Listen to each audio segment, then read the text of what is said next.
मैं anchor Ashwini digital living Ashwini Agarwal, Ashwini ji के नाम से लोग मुझे जानते हैं।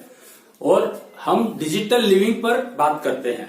डिजिटल लिविंग यानी भयमुक्त परिवार, इंटीग्रेटेड परिवार, एक टीम की तरह से काम करता हुआ परिवार और सभ्य पूरा राष्ट्र एक टीम की तरह से काम करता हुआ, जैसा कि दिखाया गया है अब की बार कोरोना के काल में पूरा राष्ट्र प्रधानमंत्री जी के कहने पर एक हो गया, एक टीम की तरह से काम किया सारे राष्ट्र ने और कोरोना को काफी हद तक कंट्रोल में, नियंत्रण में ले आए और वैक्सीन बहुत जल्दी डेवलप किया। पहली बार ऐसा हुआ है कि कोई नई बीमारी आई हो और उसके लिए वैक्सीन हिंदुस्तान में बना हो। तो ये डिजिटल लिविंग के ऊपर शिफ्ट करने का कमाल है। 2011 नवंबर 2011 से कृष्ण इंद्र बनकर के गैलेक्सी के मालिक बनकर बैठ गए थे, कृष्णेंद्र बनकर बैठ गए थे, जो कि पहले जगन्नाथ हुआ करते थे और उससे पहले द्वारकाधीश और उससे पहले कृष्ण।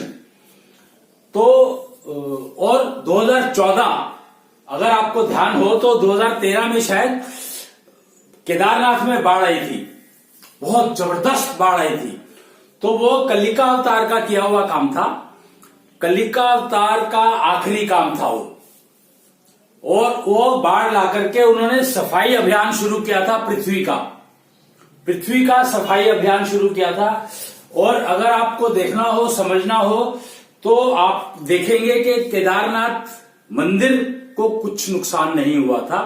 उसका कारण था कि उसके पीछे काले रंग का पहाड़ सा आकर के टिक गया था, जिसने केदारनाथ की रक्षा करी, बचाया, बाढ़ का नुकसान होने नहीं दिया। तो ये समझ लो आप कि वो कलिका अवतार ही हैं, कलिका अवतार के प्रतीक। वो कलिका अवतार अपना प्रतीक छोड़ करके गए हैं जाते हुए। समझ ना समझ अपनी अपनी, डिजिटल लिविंग में आने से ये समझ में आती हैं चीजें। आज 1 अप्रैल है और 1 अप्रैल को हम लोग मनाते हैं दिल्ली ज्ञान दिवस। दिल्ली ज्ञान दिवस का मतलब क्या है? 1 अप्रैल को मनाते हैं इसको हम। तो दिल्ली ज्ञान दिवस का मतलब है, दिल्ली के बारे में बहुत सारे भ्रम फैले हुए हैं, बहुत सारे कंफ्यूजन है कि दिल्ली जो है वो क्या है, क्या मतलब दिल्ली की वजूद कब से है, कहां से है, कब से है, क्या है? कोई कुछ बोलता है, कोई कुछ बोलता है, कोई कुछ बोलता है। आज थोड़ा सा डिजिटल लिविंग में आने के कारण जो हमें समझ में आया, जो हमारे रिसर्च के कारण और डिस्कशंस, चर्चा के कारण जो चीजें हमें समझ में आई, तो आज मैं थोड़ा सा उसके बारे में बताऊंगा कि अगर आपको ध्यान हो तो विष्णु वामन रूप में आए थे, वामन रूप में आए थे, वामन अवतार लिया था उन्होंने, वामन रूप में आए थे नहीं, वामन अवतार लिया था उन्होंने। विष्णु ने वामन अवतार लिया था। एक्चुअली वो अवतार था या विष्णु खुद थे, ये समझने वाली बात है। देखो, विष्णु के अवतार हुए हैं ज्यादातर, पर कुछ टाइम पे विष्णु खुद भी आए हैं, स्वयं विष्णु अपने आप आए हैं। जैसे राम, परशुराम के रूप में अवतार, राम के रूप में अवतार, कृष्ण के रूप में पूर्ण अवतार, पर विष्णु नहीं, पूर्ण अवतार कह रहे हैं वो। लेकिन वामन के रूप में एक मोहिनी रूप लिया था उन्होंने, विष्णु ने एक मोहिनी रूप लिया था जब वो अमृत का डिस्ट्रीब्यूशन कर रही थी, करने के लिए, कि उसको कहा कि मैं इसको सही इंसानों को दूंगा। वो कहते हैं ना कि कहते हैं मोहिनी रूप में उन्होंने दिखाया कि कितना वो कैसे मतलब पार्शियलिटी करती थी उसने, कि वो अमृत जो है देवताओं के मुंह में जाता था और राक्षसों के मुंह में नहीं जाता था। पर क्या ऐसा संभव है? एक्चुअली अमृत जाता था जो डिजर्विंग है उनके मुंह में। विष्णु अगर कोई काम करेंगे तो वो डिजर्विंगनेस पहले चेक करेंगे कि तुम योग्यता है कि नहीं है तुम्हारी। तो उन्होंने योग्यता चेक करते थे और वो दे देते थे मोहिनी का रूप लेकर के। अब ये देखो कि जो राहु था, राहु जो था वो दानव था। अगर ऐसा कर रहे होते तो राहु को क्यों देते? पर राहु की योग्यता थी। वो इसको एक कहानी बना दिया गया कि राहु जो है देवताओं में वेश बदल कर बैठ गए। अरे आप लोग मतलब देवताओं को और विष्णु को क्या आप लोगों ने वो मतलब आदमी इंसान समझा है क्या? यही समस्या है कि उनको इंसान के रूप में समझ करके और हमें अपने ताले बंद कर लिए। अगर आप सामने वाले को मूर्ख समझ लो तो अपना ताला बंद कर लिया ना। राजा जनक ने जब सभा ऑर्गेनाइज की थी तो कहा था, वो उसमें अष्टावक्र को बुलाया था। अष्टावक्र मतलब जिनके 8 वक्र थे पूरे शरीर में और वो 4 पैर से चलते थे। तो अष्टावक्र को बुलाया तो सारे के सारे जो विद्वान बैठे थे वहां पर, सो कॉल्ड विद्वान, वो हंसने लगे। देखो मैं मनुष्य और देवताओं और विष्णु में फर्क बता रहा हूं आपको, समझने की बात है। तो वो क्या था, वो सारे हंसने लगे कि अरे जनक ने इनको क्यों बुलाया।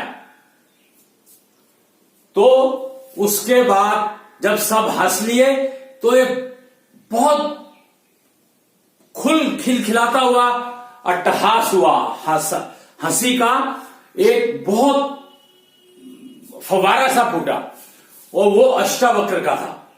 कितनी उनके अंदर वो थी, एनर्जी थी कि वो अट्टहास उन सारे हंसने वालों के से कई गुना तेज था। उसमें कई गुना उसमें वाइब्रेशंस थी, उसका कई गुना वॉल्यूम था उसका।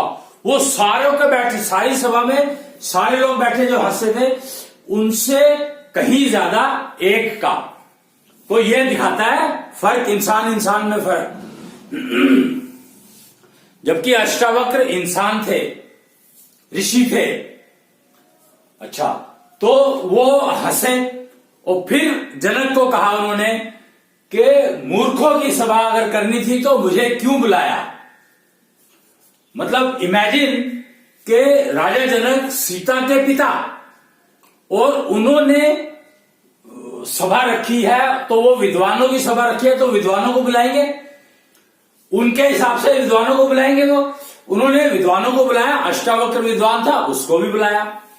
पर अष्टावक्र ने क्या कहा? अष्टावक्र ने कहा कि मूर्खों की सम्मेलन में मुझे क्यों बुलाया। तो सारे के सारे एकदम पिन ड्रॉप साइलेंस जिसको कहते हैं ना, शांत हो गए सारे के सारे कि ये क्या कह रहे हैं। मतलब एक तो चला ठीक से जाता नहीं है और कैसी बात कर रहे हैं। और फिर जो अष्टावक्र ने वहां पर बयान किया, बोला, उसको वो जो भी प्रश्न थे उनके जनक के उसका जवाब दिया, तो वो अष्टावक्र गीता बना।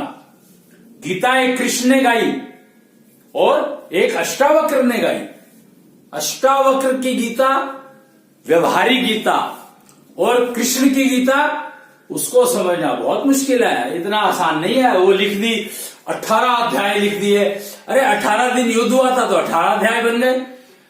कृष्ण की गीता तो किसी को पता ही नहीं है कि कृष्ण ने कहा क्या था। एकमात्र जो तत्वज्ञानी होगा वो सब कुछ प्राप्त कर लेगा। मात्र एक श्लोक था, वो कहीं एक धर्म टीवी एक हुआ करता था, उसमें एक प्रोग्राम आ रहा था तो उसके अंदर वो श्लोक बोला गया है और उसमें बोला कृष्ण ने बताया और अब जाकर के उसके ऊपर से समझ में आया किसी को, एक को। वो इंटरव्यू था, चल रहा था, शायद आप देख सकते हैं धर्म टीवी अगर आजकल चल रहा है तो, नहीं तो इंटरनेट पे कहीं ना कहीं मिल जाएगा आपको। खैर, तो उसने बताया कि कृष्ण ने गीता में क्या कहा। कृष्ण ने गीता में मात्र एक श्लोक कहा था, मात्र एक। और क्या कहा था कि तत्वज्ञानी को सब कुछ सहज ही प्राप्त हो जाता है। और तत्वज्ञानी तो फिर तत्वज्ञानी। ये तो बात मेरे को कहने की जरूरत ही नहीं है, आप सब जो सारे जितने भी विद्वान हैं, ज्योतिषी हैं, पंडित हैं, जो भी कहो, ज्ञानी है, वैज्ञानिक है, सब जानते हैं इस बात को कि तत्वज्ञानी हो जाएगा तो फिर तो उसको सब कुछ पता लग ही जाएगा। उसको तो सब कुछ प्राप्त हो ही जाएगा, तत्व ज्ञानी। तो वही कहा था और अर्जुन को कहा था कि तुम तत्व ज्ञानी हो, और तत्व ज्ञानी थे, पर क्या कृष्ण का विराट रूप देख पाए वो? अर्जुन नहीं देख पाए कृष्ण का विराट रूप। सोचो, तत्व ज्ञानी थे पर अर्जुन का उसका विराट रूप नहीं देख पाए।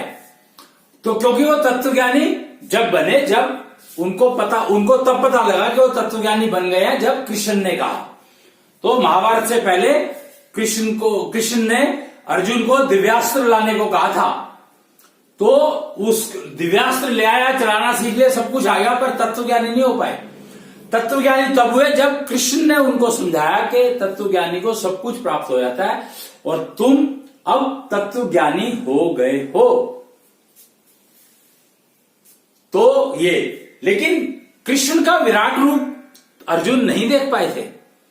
कृष्ण का विराट रूप कौन देख पाया था? संजय देख पाया था, भीष्म पितामह देख पाए थे, विदुर देख पाया था, शायद कर्ण भी देख पाया था, शायद, पक्का पता नहीं है मेरे को इस बात का, ये आपको ढूंढना पड़ेगा, खोज करनी पड़ेगी इसकी। और बुआ, वो तो देख ही लेती थी, कुंती बुआ का तो दिखता ही था। और वो एक और उनकी वो थी ना, क्या नाम है उनका, शिशुपाल की मदर जो थी, शायद उनको भी दिखता था, उनका नाम मेरे को ध्यान नहीं है, शिशुपाल की मदर। और बलराम को तो दिखता ही था। तो कृष्ण जब विराट रूप लेते थे तो वो करते क्या थे? विराट रूप करते क्या थे? अगर ये समझना है तो आप दुर्योधन का एपिसोड देखो, कि जब दुर्योधन ने कहा कि, क्या कहा था, गिरफ्तार कर लो इसको और जेल में, ग्वाले को गिरफ्तार कर लो और जेल में डाल दो, तो कृष्ण ने विराट रूप लिया तुरंत। जब शिशुपाल को मारा था तब विराट रूप नहीं लिया था। तो इसका मतलब है कि जब उनको सुदर्शन चलाना होता था तब वो विराट रूप लेते थे। ये बात सही नहीं है। दो एग्जाम्पल है, दोनों को समझो। तो सुदर्शन चक्र उन्होंने नॉर्मल अपने जो कृष्ण के रूप में थे तभी उन्होंने चलाया था और शिशुपाल का वध हुआ था। कंस के समय में सुदर्शन चक्र का उपयोग नहीं हुआ था। कंस को मारने में उन्होंने अपने हाथों से मारा था कंस को।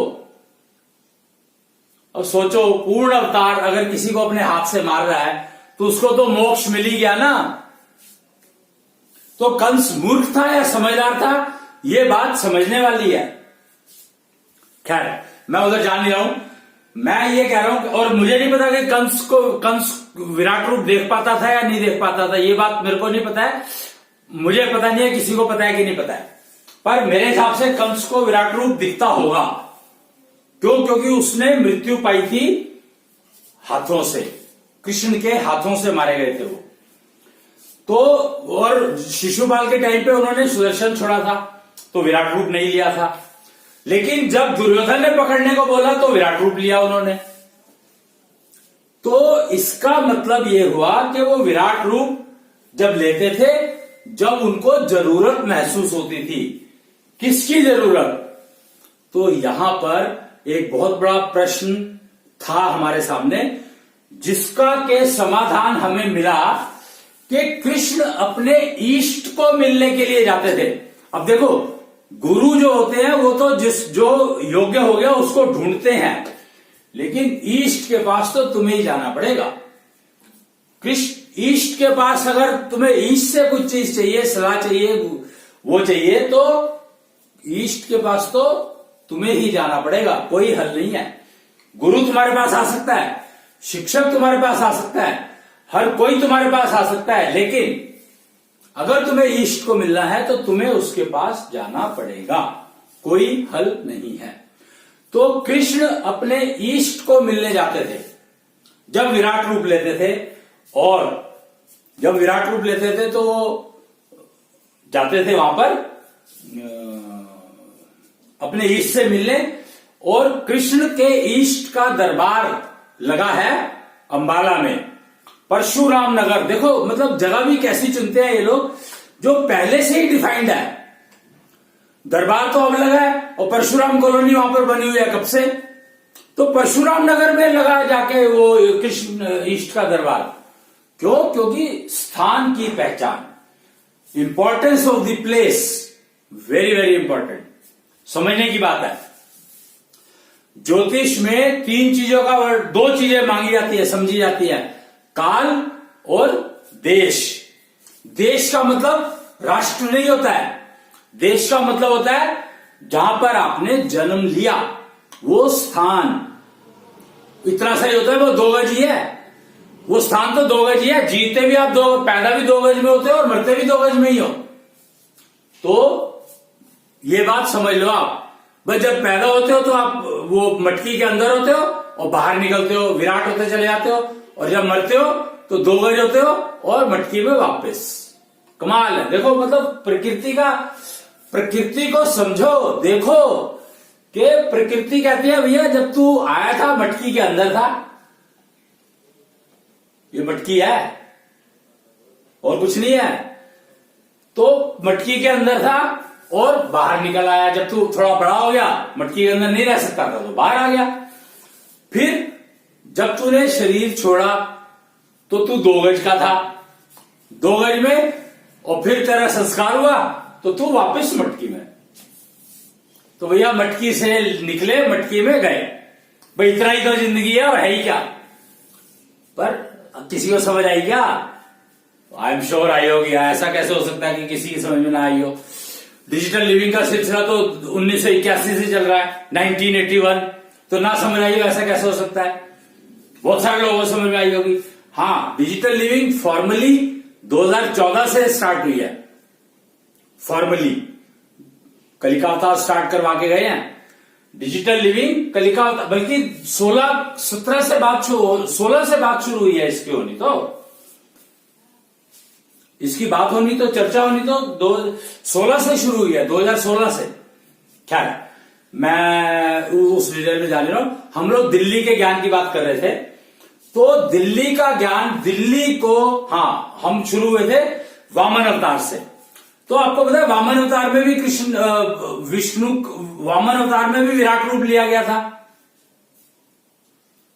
वामन अवतार में भी वामन ने विराट रूप लिया था। तो विराट रूप कृष्ण ने लिया, पहली बार नहीं हुआ ये। और उससे पहले, और जो शिशुपाल का वध किया, तो शिशुपाल का वध जैसे किया वैसे ही राहु का वध किया था। तो उस टाइम पे विराट रूप नहीं लिया विष्णु ने, मोहिनी रूप से कृष्ण विष्णु रूप में आ गए थे, बस विराट रूप नहीं था वो भी। तो वामन अवतार में विष्णु के रूप में विराट रूप लिया उन्होंने। और पहला कदम कहां रखा? वामन अवतार की स्टोरी तो सबको पता है, पहला कदम कहां रखा, बात यह है समझने की। तो पहला कदम उन्होंने रखा था कहां पर? पहला कदम रखा था योग माया मंदिर के नाम से, आज की जगह पे, आज के दिन पे वो जगह प्रसिद्ध है, योग माया मंदिर मेहरौली, वहां पर उन्होंने पहला कदम रखा था। अब विराट रूप में उनके पैर का साइज क्या होगा? विराट रूप में उनके पैर का साइज क्या होगा, अंदाजा लगा सकते हो क्या? सोच भी सकते हो? और 2 पैर थे, वो बलि कहां था पता नहीं। तो उन्होंने जब यहां पर पैर रखा, अपना पैर मतलब पंजा रखा था, चल रहे थे ना, 3 कदम लेने थे उनको, तो पहला कदम रखा तो पंजा रखा था। तो पंजा मतलब जितनी चौड़ाई है उतनी ही लंबाई, बस ज्यादा नहीं, उतनी ही। पूरे एडी का, पूरे पैर की बात नहीं कर रहा हूं मैं। जब कदम चलते हो आप तो पंजा चलता है ना, तो पंजा जितनी चौड़ाई उतनी लंबाई, और कदम रखा वहां पर। योग माया मंदिर के नाम से जाना जाता है जो आज की तारीख में। तो वो था दिल्ली, तब दिल्ली बनी थी। जो उनके पैर के नीचे जमीन थी वो उन्होंने अपनी प्रोटेक्शन में ले ली थी विष्णु ने। कहते हैं दिल्ली कितनी बार उजड़ी, कितनी बार बसी, पर दिल्ली का कोई कुछ बिगाड़ नहीं पाया। कारण, एकमात्र कारण कि वो जगह विष्णु ने अपनी प्रोटेक्शन में ले ली थी और उस जगह को दिल्ली कहा जाता है। और पैर का साइज क्या है? 100 माइल्स फ्रॉम दी सेंटर। 100 मील। हमें जो अंदाजा लगा वो यहां पर एक जगह है कालका जी में, दिल्ली में कालका जी करके एक जगह है, वहां पर एक गोल चक्कर है, उसके दोनों तरफ डिस्पेंसरी हॉस्पिटल बने हैं, सरकारी हॉस्पिटल, डिस्पेंसरीज कहते हैं उनको। तो वो जो उसको काली माता चौक कहा गया है, काली माता चौक। तो उसको केंद्र मान के 100 मील का घेरा खींच लो। 100 मील, माइल्स की बात कर रहा हूं मैं यहां पर, किलोमीटर्स नहीं। तो 100 माइल का सर्कल अगर आप ड्रॉ करोगे तो दिल्ली वो है। दिल्ली इतनी बड़ी है, पर इंद्रप्रस्थ यहां बनाया था, कृष्ण ने इंद्रप्रस्थ बनवाया था यहां पर। तो दिल्ली का राज यहां से चलेगा। पर इंद्रप्रस्थ तो खत्म सा कर दिया ऑलमोस्ट, मतलब उसका केयर करी नहीं। अरे उसका बिल्डिंग से थोड़ी फर्क पड़ता है। स्थान का महत्व तो बिल्डिंग से नहीं होता है, स्थान का महत्व तो स्थान से होता है। तो वहां पर इंद्रप्रस्थ बनाया था और दिल्ली के राजा को बिठाना था वहां पर। तो दिल्ली का राजा जो है अब डिक्लेयर किए गए हैं बर्बरीक। जो बर्बरीक को अकाल मृत्यु दी थी, तो एक्चुअली बर्बरीक को अकाल मृत्यु नहीं दी थी, बर्बरीक को उस युद्ध में जाने से रोका था क्योंकि उनका काम शुरू होना था अब कलयुग में। तो अब जो है इस 100 मील की दिल्ली के जो राजा हैं वो है बर्बरीक, और वो जाने जाते हैं खाटू श्याम के नाम से। आप देखोगे, ये बात हो गई थी 2006 या 2004 में, कब पता लगी थी पता नहीं। तो आप देखोगे कि खाटू श्याम दिल्ली के अंदर फैलने लगे थे पिछले 20-25-30 साल से। उससे पहले ज्यादा जानकारी नहीं थी, लोग खाटू जाते थे। पर उसके बाद से अब जो है मेरे ख्याल से हो सकता है 2000 से ही शुरू हुआ हो या 95 के बाद से शुरू हुआ होगा मेरे ख्याल से, क्योंकि 95 को कृष्णांश आए थे, फरवरी 95 को कृष्णांश आए थे पृथ्वी पर। तो हो सकता है तब से। गणेश की मूर्ति ने दूध पिया था 96 में, तो हो सकता है उसके बाद शुरू हुआ। आप देख सकते हैं कि कब खाटू श्याम के जो यहां पर मंदिर लगने लग गए, मंदिरों में स्थापना होने लग गई और उनके भजन कीर्तन होने लग गए, बहुत तेजी से फैला ये। और अब वो राजा बन करके बैठे हैं, समझो कि इस दिल्ली के राजा बने हुए हैं वो। 100 miles from Kali Mata Chowk as sector में आप समझ लो कि ये निश्चल खाटू के नाम से जाने जाते हैं वो, निश्चल खाटू, क्योंकि वो कितने निश्चल थे। देखो वो उनको कोई छल नहीं था उनके मन में। खाटू श्याम यानी जो बर्बरीक थे, वो कोई छल नहीं था उनके मन में, बिल्कुल भी किसी भी तरह का, और बड़े आराम से उन्होंने अपनी गर्दन काट के दे दी। ऐसे ही एकलव्य के मन में कोई छल नहीं था। गुरु ने दक्षिणा मांगी, अंगूठा मांगा, तुरंत काट के दे दिया। तो छल निश्चल क्या होता है क्या नहीं, सब कुछ कृष्ण सेट कर गए थे। हमें समझ में आने लगा देर से, वो हमारी प्रॉब्लम है, पर वो कर गए थे। विराट रूप की बात कर रहे थे हम लोग। तो दिल्ली का मैंने आपको बता दिया कि दिल्ली क्या है, दिल्ली ज्ञान की बात कर रहा हूं मैं। तो दिल्ली के बारे में ज्ञान, तो आज 1 अप्रैल है और आज दिल्ली ज्ञान दिवस के रूप में मनाया जाता है। तो इसलिए मैंने सोचा कि चलो आज ये करते हैं। आज वैसे मेरा मन नहीं था बनाने का कार्यक्रम, प्रोग्राम आज का, और फिर मैंने कहा नहीं यार, आज तो दिल्ली का ज्ञान देने का सर्वोत्तम दिन है, तो आज से शुरू करना चाहिए इसको। आगे कब देना है कब नहीं देना वो देखेंगे, जैसे जैसे जानकारी आएगी वैसे वैसे देते रहेंगे। तो दिल्ली ज्ञान दिवस के दिन मैं ये कार्यक्रम शुरू किया। मैंने एंकर मैं हूं ही, मेरा काम है एंकर, डिजिटल लिविंग की बात ही कर रहे हैं, तो दिल्ली ज्ञान के बारे में आज से चर्चा मैंने थोड़ी सी शुरू की और एक बेस फाउंडेशन बताया जो हमें समझ में आया है। मैं ये नहीं कह रहा कि हम बिल्कुल सही हैं, पर डिजिटल लिविंग में आने के बाद पक्की बात है कि हमें ज्यादातर चीजें समझ में ठीक ही आती हैं, ज्यादातर, हर एक चीज की बात नहीं कर रहा हूं मैं। और ये तो घटनाएं हो चुकी हैं और सारी घटनाएं दिख रही हैं, तो इसलिए उसमें मेरे को लगता नहीं कि कोई आर्गुमेंट की संभावना है। अगर हो भी तो वी आर ओपन, भाई आप डिस्कस करो और रिजल्ट बता दो मेरे को। अगर रिजल्ट मेरे को ठीक लगेगा मैं प्रेजेंट कर दूंगा, और मेरे को रिजल्ट ठीक नहीं लगेगा तो मैं नहीं करूंगा, कोई और कर सकता है, मेरे को उसमें कोई दिक्कत नहीं है। मेरे को ऑब्जेक्शन होने का कोई मतलब ही नहीं है, सबका अपना अपना ज्ञान है, अपनी अपनी समझ है, तो उसमें मैं क्या कर सकता हूं या कोई क्या कर सकता है। तो हर एक को हक है अपनी बात कहने का। मैं वही बात कहता हूं कि जो चर्चा में चली उसका रिजल्ट निकला और उस रिजल्ट से वो मक्खन था ज्ञान, और उसको मैं घी में कन्वर्ट करके और फिर देता हूं। मेरा तो बड़ा सिंपल सा रूल है, मेरा और कोई है ही नहीं, मेरा एक ही रूल है। तो ये बात आपको मैं बता दी। और आगे दिल्ली के बारे में तो बहुत कुछ है, कितना कुछ है, दिल्ली का तो अंत ही नहीं है। नेचुरली विष्णु के पांव की प्रोटेक्शन थी इसको, तो अब निश्चल खाटू आ गए हैं, तो निश्चल खाटू अब चलाएंगे अपने हिसाब से। और दिल्ली एक रेफरेंस है, दिल्ली डिसाइड करेगी तो उसके बाद बाकी सारी दुनिया उसको फॉलो करेगी। और ये हुआ है, कोरोना में दिखा दिया कि कोरोना देन दिल्ली की नहीं है, पर दिल्ली कोई भी प्रॉब्लम आएगी तो दिल्ली उसका सॉल्यूशन निकाल करके आपको देगी, पक्की बात है ये।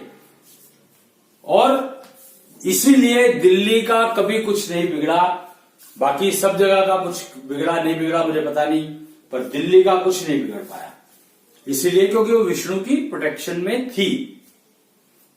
विष्णु ने अपने पांव के नीचे रखा हुआ था उसको। और दिल्ली के पहला कदम उन्होंने यहां रखा था, दिल्ली में फर्स्ट, जिसमें धरती नापी थी। कहते हैं ना कि पहले स्टेप में वामन अवतार के रूप में उन्होंने पूरी धरती को नाप लिया था, और दूसरे स्टेप में आकाश को नापा था। आपको पता होगा कि आकाश को नापा था जब, तो क्या हुआ था, उनका पैर अंगूठा हिमालय की चोटी से टकरा गया था। देखो मतलब कमाल, देखो प्रूफ, सेल्फ प्रूवन सिस्टम, कि जब आप पैर उठाओगे तो ऐसे तो उठाओगे नहीं, आगे चलना है तो आपको, तो पैर ऐसे उठाओगे। तो अगर आपको आकाश नापना है तो आप पैर ऐसे उठाओगे, और वो हिमालय इतना ऊंचा था उसकी टिप कि उनके अंगूठे को टच हो गई, क्योंकि पास बहुत था। दिल्ली का तो हिमालय बहुत पास है, अगर आपका पैर इतना बड़ा है तो वो टच हो गई और उससे खून की बूंद गिरी। वो बूंद जो है वो गंगा के रूप में ब्रह्मा जी के कमंडल में आके बैठ गई। अगर वो डायरेक्ट गिर जाती तो पृथ्वी खत्म हो जाती, पृथ्वी रहती ही नहीं, पृथ्वी खत्म हो जाती। तो ब्रह्मा का काम था उसको बचाना, और ब्रह्मा जी ने उसको अपने कमंडल में रख लिया था। ये बातें सारी कथाएं अवेलेबल हैं, और कथाएं यानी जिसकी समझ में जो आया उन्होंने कुछ तो लिख दिया। अभी भी क्या होता है, किताब लिखी जाती है तो जिसको जो समझ में आया, किताब रिसर्च चलती है ना, मैं वहां गया था, मैंने वहां पे देखा तो मुझे ये समझ में आया तो मैंने ये बना दिया, बस। तो वो ये सारी चीजें वेरीफाइबल है, और टेक्निकली अगर आप देखो तो टेक्निकली आप खुद ही वेरीफाई कर सकते हो, अपने आप ही वेरीफाई कर सकते हो, किसी को पूछने की भी जरूरत नहीं है, जरूरत ही नहीं है पूछने की, आप अपने आप वेरीफाई कर सकते हो। आपको किसी पंडित की, किसी साइंटिस्ट की, किसी की जरूरत नहीं है।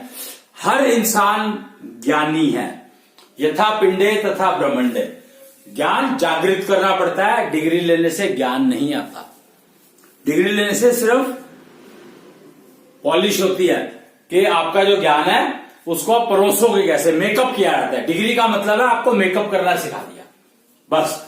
चेहरा जैसा है वैसे ही रहने वाला है। और मेकअप का चेहरा तो आपको पता ही है क्या मिलेगा फिर आपको। मेकअप में तो आपको अंदर क्या मिलेगा भगवान जाने।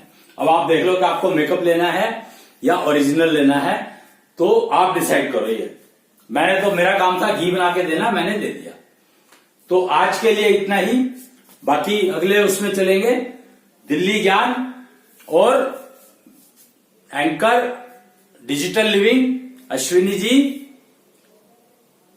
आज की खास प्रोग्राम और भोगवान टीवी FB लाइव 4 बजे हर शुक्रवार को आप देख सकते हैं। 4 से 6 के बीच में कभी भी चलाते हैं। नॉर्मली 4 का टाइम रखा हुआ है वैसे, पर आप देख लीजिएगा उसमें और आपको पता लग जाएगा। तब तक के लिए आपसे मैं बाय बाय, मैं विदा नहीं हो रहा हूं, मैं सिर्फ बाय बाय कर रहा हूं आपको। प्रणाम। भारत विश्व गुरु के पद पर आसीन हुआ था 2006 में। गुरु का काम तो सिर्फ दिशा दिखाना होता है, लेकिन सिखाना काम होता है शिक्षक का। और दिल्ली बनी थी शिक्षक 2011 में। अन्यानी सभ्यता में 1 अप्रैल को मनाया जाता है दिल्ली ज्ञान दिवस। जय कृष्ण।